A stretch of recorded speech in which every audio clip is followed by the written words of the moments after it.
we go. God damn it. The Planet Mikey podcast is coming your way. We have a great guest with something to say. With Jon Fetherston, it's always mission critical. He's got the lowdown on all things political. Massachusetts politics, such an awful mess. Find out why we pay so much more but get so much less. Welcome to the Planet Mikey podcast. Planet Mikey podcast. You know, just when you think Bill Smith might be just too old to do this, he shows us why he's better than anyone else on earth at creating an intro. The best in the Unbelievable. This is like showbiz here. You're kind. This is unbelievable. Bill Smith produced that. Jon Featherston's on camera right now, and we're ready to rock. But first, I must mention the sponsors, because I'm a professional broadcaster.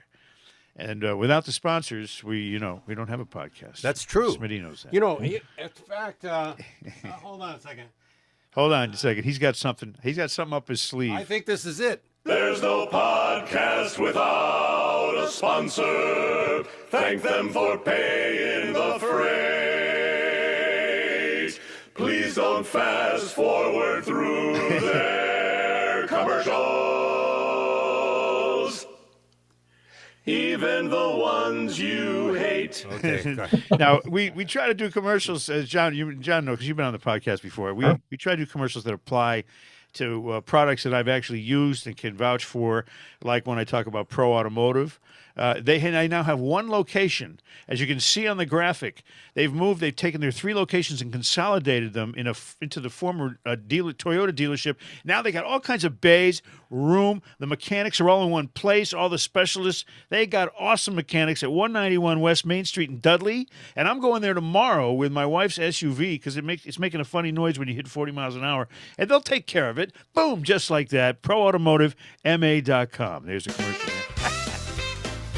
Ready? This is all about Pro Automotive. Another Smitty original. Vince. If you got trouble with your car, truck, or SUV, the new Pro Automotive is who to see. Yeah. A brand new shop with a new location, new address, same great reputation. Pro Automotive will treat you like a star. Like a star, like a star, like a star. We get to know you, we get to work on your car. Woo-hoo! That's Pro Automotive, 191 West Main Street, Dudley, Massachusetts, everybody. Wow, that's good. Now, John, you've had the My Grandma's Coffee Cake. That's one of our other great sponsors. Call 1-800-8-GRANDMA. Go to mygrandma.com to order those fine, fine gifts. And then I got this new one here. This was a recent gift for me. Should I hold it up to the camera? Sure, yeah, go ahead. Yeah, this is a package that was sent to me, Henry's Original All-Natural Premium Cannabis Smokes. Now, it says right on it, it says Premium Cannabis, Oh, no, that says don't operate heavy machinery. That's what it says. You're going to have to send me that, Mike. Steve Robinson is the, cannabis expert up here in Maine. So yeah. I'm going to have Steve check that out and make sure that's not part of the triad weed problem going Well, on. yeah, you don't want any communists making your weed for you. So Jon Fetherston now is a guy who's a man of integrity, a man of honor, a man of will. And you have to have all 3 of those things to run for office as a Republican in the Commonwealth of Massachusetts, the communist wealth of Massachusetts, where everybody is, not everybody, but 70% Democrat. And if you're a Republican, they don't even consider you a human being, as if all the only good people are Democrats. Come on. How you doing, John? Everything all right? I'm great. I've been working a lot of news stories up in Maine for the Maine Wire and Steve Robinson. And as screwed up as I have been telling people for the last 25 years on your podcast, our podcast together, and on All Politics is Local, Maine is even more screwed up. And you know why? Because Maine is sleepy Maine. And, it's sleepy and it's vacation land and It's the vacation land for the rich. But you have a maniacal leader in Janet Mills up here in Maine. She's, as you know, I don't care for Maura Healey, the governor of Massachusetts, and I think nor do I. But Janet Mills is even worse, and I can't even understand how that is possible, but it is true. And I actually wrote an article in the Maine Wire.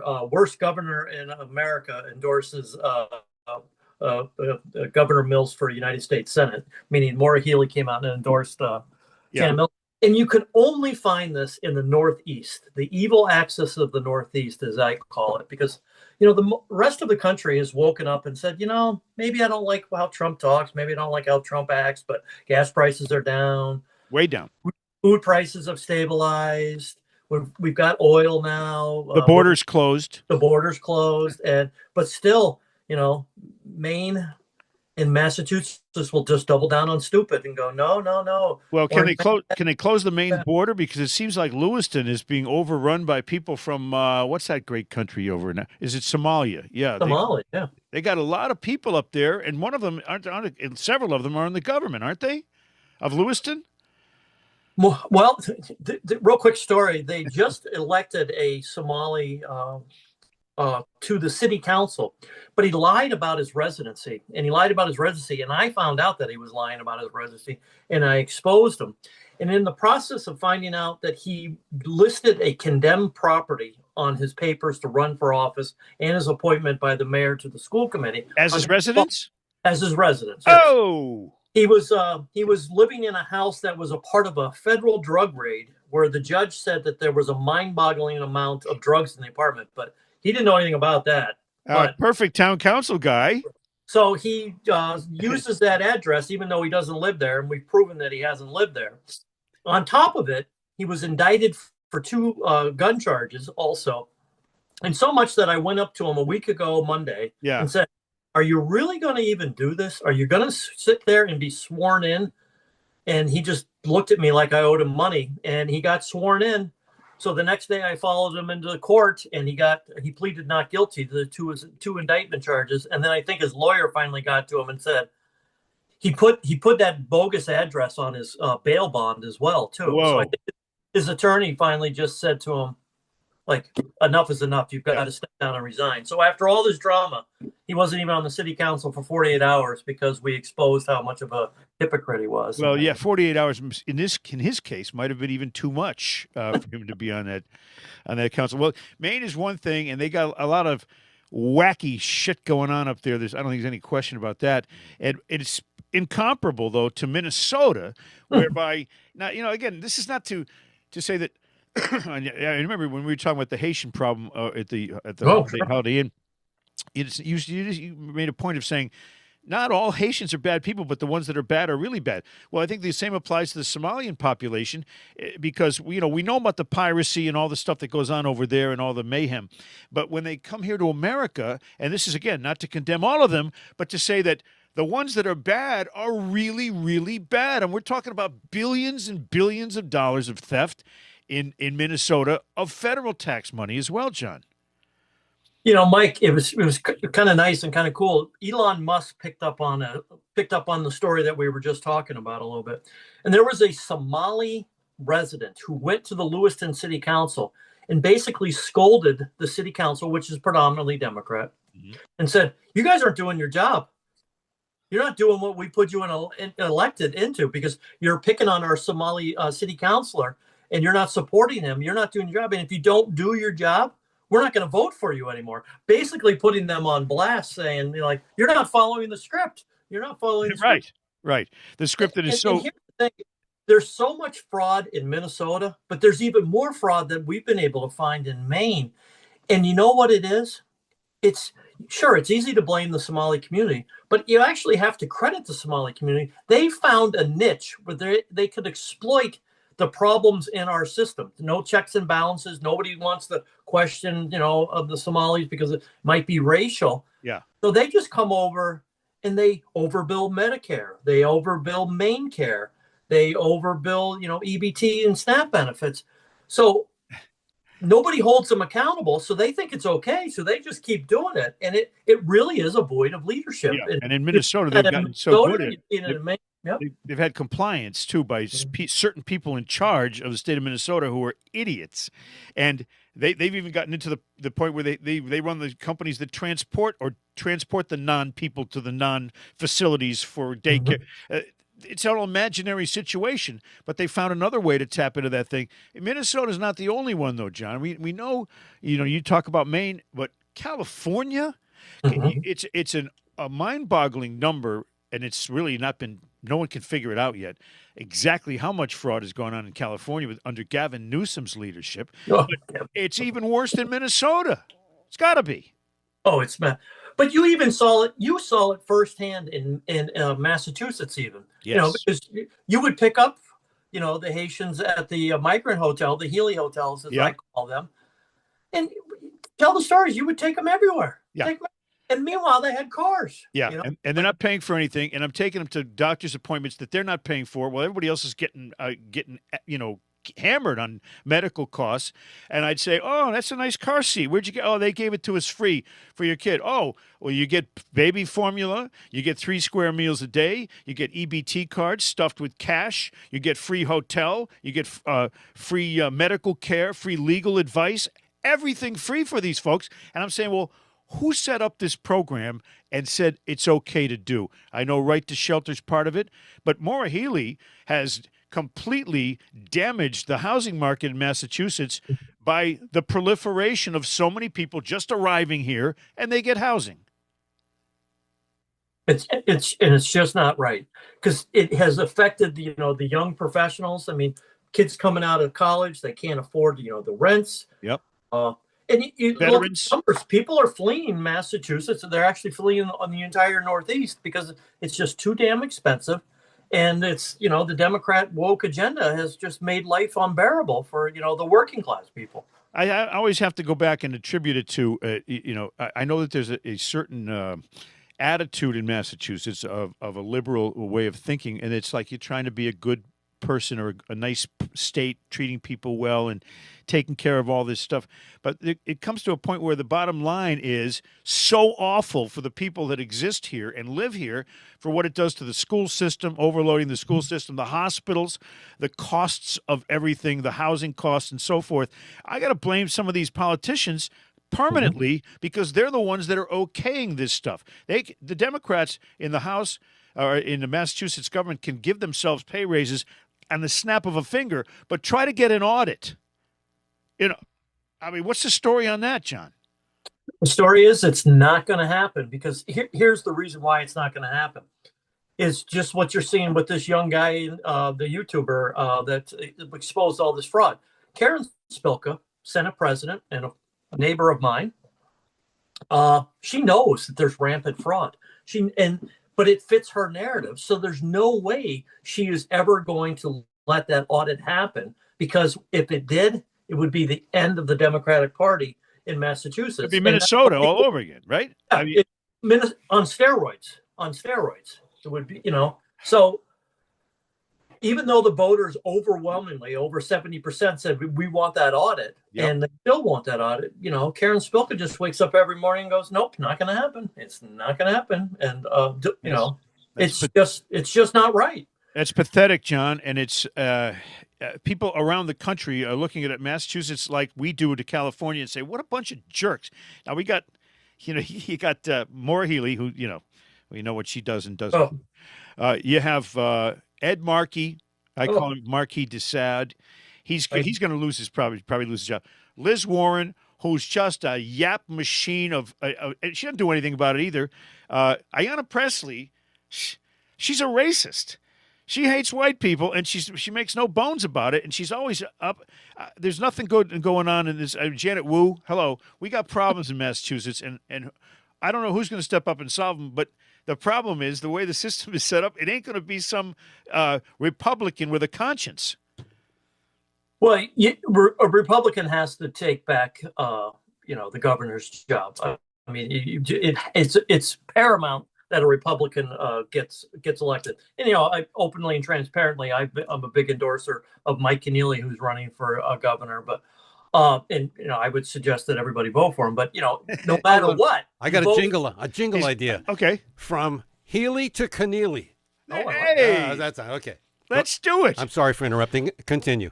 No, I like it, but no matter what, we just have to get Maura Healey out, and then we just have to get more people. And it's I get frustrated as the local politician guy. Like everybody wants to run. Oh, I want to run for governor. I want to run for United States Senate. But you know what? We really need people in their communities. You need to run for school committee. You need to run for your local boards of selectmen and your city councils, because that's where you make the real change. Because if you know what's going on in these schools, and most parents don't because they don't tell you anymore, they're transitioning your kids, they're changing your kids' political ideology. You just need one Republican on a school committee to go, nope, I'm going to the press. I'm going to tell them what you're doing, and then they'll stop doing it. But until we get that, you look at all of your school committees now. They're all the woke agenda and your transition kids, and hey, let's teach the kids to be cats and dogs. And no. And here's Massachusetts with a $24,000 per student budget for each student in public schools in Massachusetts. $24,000 a year, and they let in 50,000 new arrivals to go into the school system, which does nothing but raise. And then you get the school lunch program. It's a very, very costly thing. And we talk about there was a big hubbub over the SNAP program, the food stamps program. Massachusetts comes out. Maura Healey says, well, we have this many million people who need food stamps. In Massachusetts, we got 7 million people. How many of them are on food stamps? A million? If 1.4 million, whatever it was. It was an unbelievable number. And then, as a matter of fact, I think, don't we have a special musical food stamp tribute? It's funny you should bring that up, Mike. I got to hear that. And John will love to hear this, too.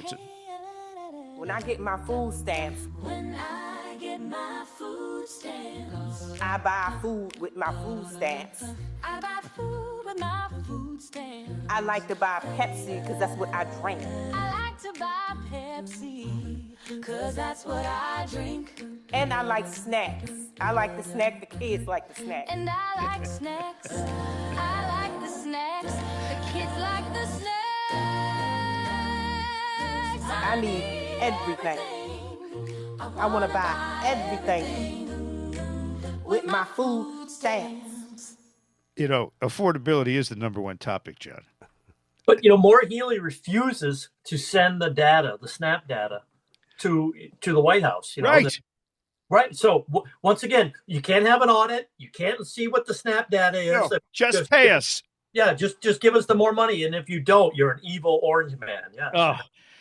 Well, according to the Center for Immigration Studies, the number of illegal and inadmissible migrants living in Massachusetts is about 355,000, with about 50,000 new arrivals since 2021. Now, what was 2021? Is that when Joe Biden? Yeah. Yep. Okay. A significant share of migrants settling in Massachusetts who entered under the Biden parole programs, including Ukrainians, Haitians, and children, may be eligible for welfare upon arrival. Once you get here, that's when the free stuff starts. So the whole object is to get here. And that's all you got to do. Legally, illegally, doesn't matter. Just get here. And the money starts rolling in. Now, other parolees may become eligible for welfare programs 5 years after entry. The additional annual cost for SNAP benefits alone, just for the parolees in Massachusetts, could be $4.6 additional million. An estimated 10,000 migrant children have arrived in Massachusetts since 2021. Now, we know where that money comes from, the town taxpayers. They're the ones footing the bill for the school. But I guess my point is, who said, yeah, that's okay, just bring them in? Who's in charge of that decision? And that's who should be out. Well, his name is Joe Biden and Maura Healey. Candidly, and, it's a controversial statement, but I can back it up in facts. And, as me running the migrant shelters in Massachusetts. Yeah. This was all about getting them on the voter rolls. There was no other reason, period, end of story, was to get them on the voter rolls. And people say, oh, John, you don't know that's true.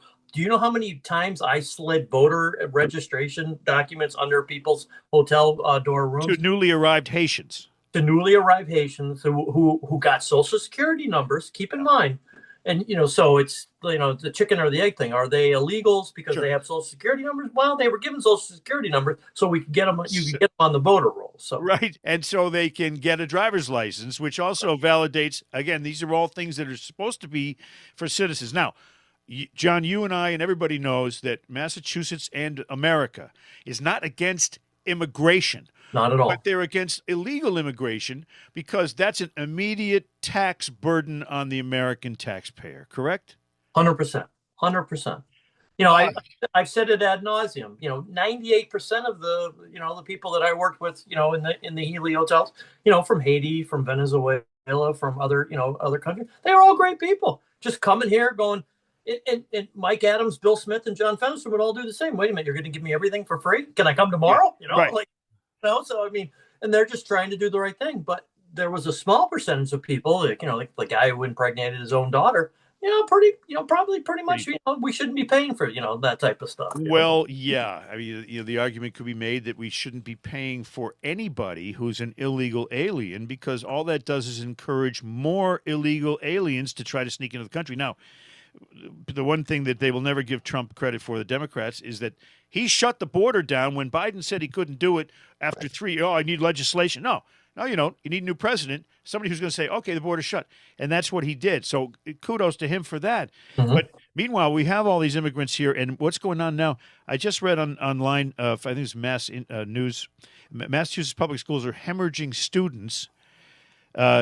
More than 15,000 students disappeared from Massachusetts public schools between 2024 and 2025, pushing statewide school enrollment to its lowest level in 30 years. Boston Public Schools alone lost 1,645 students in a single year. Now, does that affect the financing now, or is it long term, or is it the money going to stay the same? I mean, do you know anything about that? Well, school budgets never go down. They automatic. Yeah. In Massachusetts, you've got Prop 2.5. But when was the last time you saw a school budget come in at a 2.5% increase? It's always the double digits or the high single digits. So no, it's going to have a devastating effect on so many different reasons. One, because you're going to need to hire more resources for the schools. You're going to need more interpreters and people that can interpret. But enrollment goes down, but costs will go up. Then you also have more security concerns, but then you have a higher tax burden because what you're seeing is that even like big business. I mean, some big businesses have moved into Massachusetts, but more have left, and eventually you're just going to have this cross where the money's just not going to work anymore, and the debt service in Massachusetts still is crumbling. I mean, nobody wants to talk about it, but the MBTA debt is eventually going to come home to roost, and there's going to be no way. They've been kicking the can down the road for 10 years now, and maybe they can kick it down for another 5. It's the forever boondoggle of our finances here in Massachusetts. It always has been ever since the big dig. But to me, this just got to come to an end because you're going to hit the bottom line, and you're going to be saying, okay, we can't. This is where we can't go any further. Let me ask you just a couple of random political questions because John's all politics is local is your handle on X, and he is very, very plugged in and knowledgeable about things. But I just want a random opinion from Jon Fetherston. Should the United States make states out of Cuba and Greenland? No, I don't. No. I mean, I understand. You don't smoke cigars, huh? Well, I was a friend of, as you are, Louis Tiant and everything. I did enjoy, that. But, I understand what he's doing, and that's the kind of the brilliance of what he does. He makes you look over here, so you're not looking over here a little bit. But, minerals, which I don't understand, are the key to everybody's future. AI is the future of the world. Rare earth minerals are the key to that. So Greenland is very, very important.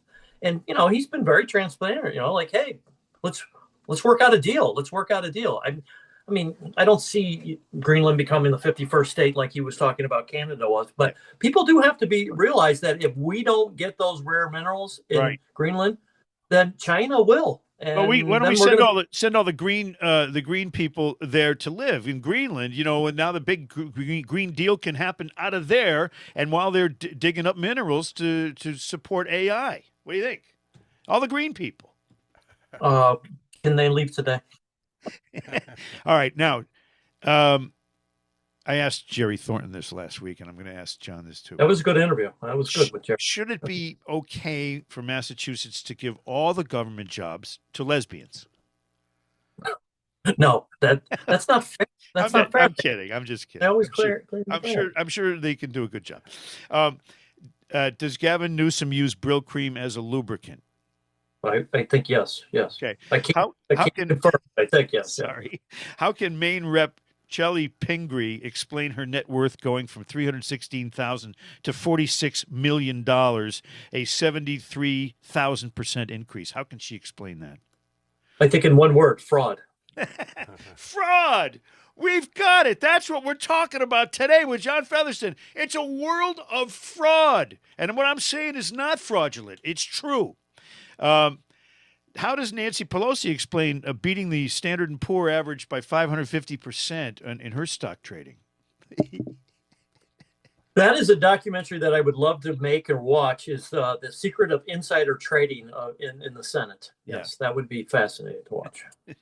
Well, the only other question I have is we've already kind of covered it. Why no audit? Because they don't want one. But isn't there a law that says that you have to do what the voters want to do in your state? If you vote in a thing, you can't just say, "Oh, it's unconstitutional to have an audit." How's that possible? Well, Mike, I think you've touched my most frustrating thing in 2025, 2026. Because we're just into the new year. People voted for it. People want it. But Mike Adams, Bill Smith, Jon Fetherston, we're talking about it this morning. But where is the public outrage? Where right. Yeah, okay, maybe you get a caller to a radio show, or maybe somebody sends an email or something like that. But sure. That 70% that voted now has to mobilize and say, God, you know what? I want this audit. Period. End of story. Period. End of story. And until we do, the lawmakers just sit back and go, okay, guys, just wait. We'll wait this one out. We'll wait it out. And do we need a new revolution? I mean, seriously, do we need a new revolution to say enough is enough with this? Yeah, but instead of throwing the tea into the harbor, we should throw the politicians into the harbor. I like That's it. what we should do. Jon Fetherston is all politics is local, and he's a man of many. He's like a Renaissance guy, and he actually was elected as a Republican. Now, you were in charge of Ashland and Framingham was your jurisdiction, right? When you were in office? Yeah, Metro. Yep, Metro. Yep. Now, did you need to learn to speak Portuguese to have the Framingham vote? It was interesting when I was campaigning in Framingham. It was interesting. It was very, very interesting. But you're starting to see a revival that the Portuguese are starting to support the Republican, the Republican agenda now. The Brazilians, because the Brazilians are because yes. I'll tell a real quick story. When I was running the migrant hotels, a lot of the housekeeping and maintenance people were all Portuguese people, and they would come to me, Mr. John, what's going on here? We came to America. I had to work 3 jobs to feed my family. I had to work real hard. I had to live in a not a nice place, and you're giving these people everything for free. It caused a lot of animosity within the 4 walls of the migrant shelters. It's not fair. I know. It's just, and it was very eye-opening to them. Like, this isn't right. And so, I still am very hopeful that common sense will eventually prevail. But that's why I said people have to get motivated to speak up. There's only one Trump, and Trump can't do it all. And that's where you need to have it on the local and the state level. People saying, no, this is wrong. Stop it. Yeah, and people recognize that it's wrong. And I go by the slogan. Mercy for the guilty is punishment for the innocent. And I think that is so valid in every single walk of life. And until you discover what's punishable and punish it, then that's going to be a wound we're all going to have to to bear. But Jon Fetherston, you're working for the Maine Wire. They're very good. They're doing a great job hunting down stories. He's on X. All Politics is Local, and you have a podcast called All Politics is Local. See that? That's correct. Thank you, Mike. See, Look at Mike. I mean, my press secretary. Yeah. I'll tell you, I'm like an actual broadcaster today. That's what happens when I drink coffee, right, Smitty? Yeah, Smitty's over there going, yeah, sure. All right. Now, what I did was I did a little song, a tribute to everybody's favorite Somalian. Her name is Ilhan Omar. We're going to close with Joe and Jerry. I wrote this, though. Joe and Jerry are going to close us out with some Castiglioke. Ilhan Omar and her famous brother, John, which was Omar Ilhan. Remember him? That's the brother that she... Oh, sure. All right, so here's the song dedicated to all that. And thanks for listening, everybody. Here we go. 1, 2, 3. Thank you very much. Joe, Jerry.